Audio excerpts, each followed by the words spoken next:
Boss Lady News, highlighting businesses, nonprofits, events, talent. Ladies and gentlemen, put your hands together for Miss Britt Johnson.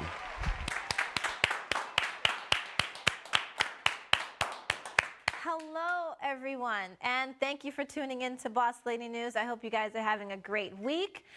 Today is Friday, and I hope you're enjoying yourselves. I want to make sure that if you want to get in touch with me, you can. You can reach out to bossLadyNews@gmail.com. You can also hit me up on any of my social medias. Boss Lady News, Britt Johnson on Facebook. You can find me on Snapchat now as producer_mom. And then I'm also on Instagram, BLN Britt Johnson. I almost forgot about that one. Today we've got a great show for you. I've got some amazing people that are going to be telling you a little bit about themselves and what they do. I always get awesome people that I get to connect with and network with, and that's what I'm trying to bring to you. Let's put our hands together first and foremost for Cuban Mic.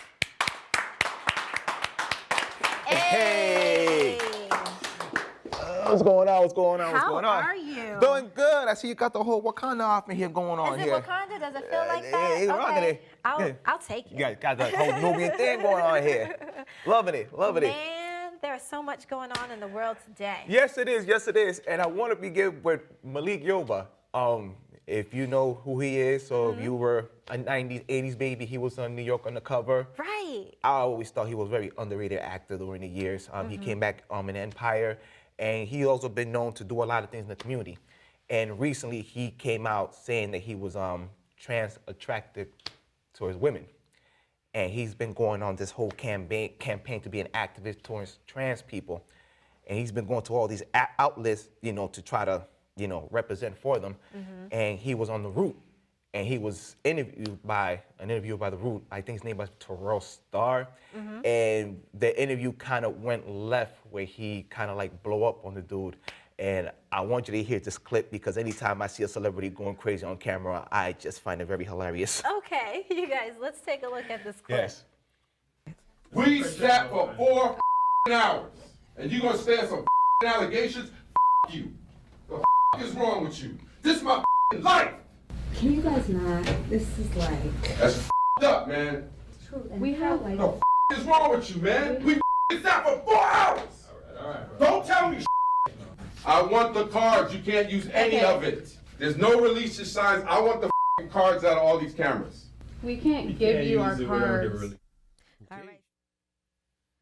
All right, well, I'll give you the gist of that. What happened was he talked to the interviewer prior before having his interview, and I guess also there was an allegation towards Malik that during the 90s when he was filming New York Undercover, he used to go to downtown New York around the meat package area and solicit to underage prostitutes. So I guess during that conversation, I guess it was taught not to bring that up, and the guy brought that up. And I guess there was like no commitment around there. But another reason why he's getting flagged on it towards the community was that when he did the Breakfast Club, he kind of brought a crew with him. And, they were trying to talk about acceptance and, what's the trans thing about and all this other stuff. And, watching the interview, did you see it? I didn't get a chance to It was see like an hour. It was kind of cringe-worthy because like. And this was on the Breakfast Club? On the Breakfast Club. Well, Okay. this was not from the Breakfast Club. This was from another outlet. Right, the interview from the Breakfast Club. So when they went to the Breakfast Club, like the crew, Angela Lee, Charlamagne, them, they didn't challenge them. They didn't ask questions. They pretty much came to the station, thugged their way out to the interview and saying, "This is us. This is who we are," and accepted. And everybody was like, okay, but you go to the comments, everybody like, no, well, we got questions about this. Like, what is it about? I don't feel as though I should accept you because of this, or even this. I respect your lifestyle, but don't force me to tell you that, you're this because you feel this way. Right. He was also on the other, remember Judge Brown? Judge Brown? Yeah. Joe Brown. Yeah. I guess he has like some sort of show, and they were kind of interview, and Judge was just giving it to him. He had like in a corner to the point that Malik just like hung up and like left it and just walked away from the interview. Okay. So he's getting a lot of flack. So just like their pre-interview, we had our pre-conversation about this and the transgender community. Yeah. And I personally feel, so I'll put this out there, I've got and I sound like other people that say I have a friend, but I do have a friend, and I feel like personal business is personal, and because we're in a world and a society today where everyone's personal business is also public business, we've got those old school people that might be young, but we still feel as if like your personal business is your personal business.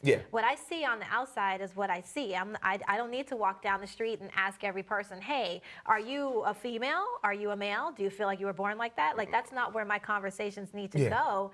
And I feel like with the transgender community, they want you to ask them, although they don't want to be asked. Yeah, it's like a catch-22. So it's really weird. It's very interesting. And another thing too, his ex-wife, I guess she put him on blast because he just went out there and said it.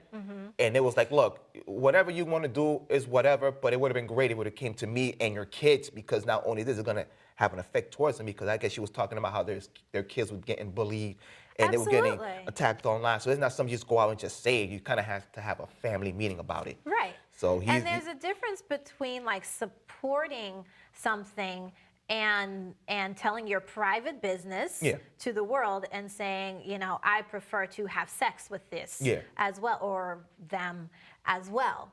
So, you know, again, you know, we live in a world today where everyone's private business is public business. And it's really up to you if you feel like you need to share that kind of information. Of course, of course. I don't think it needs to be shared.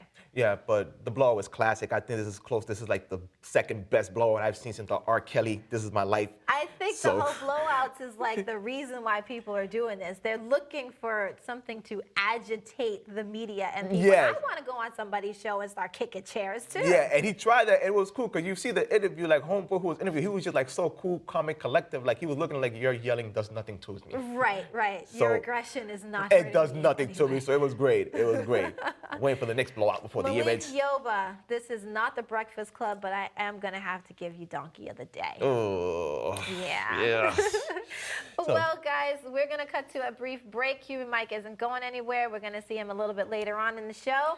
However, we are going to be bringing our next guest on when we come back, and that's Miss LaToya Smith.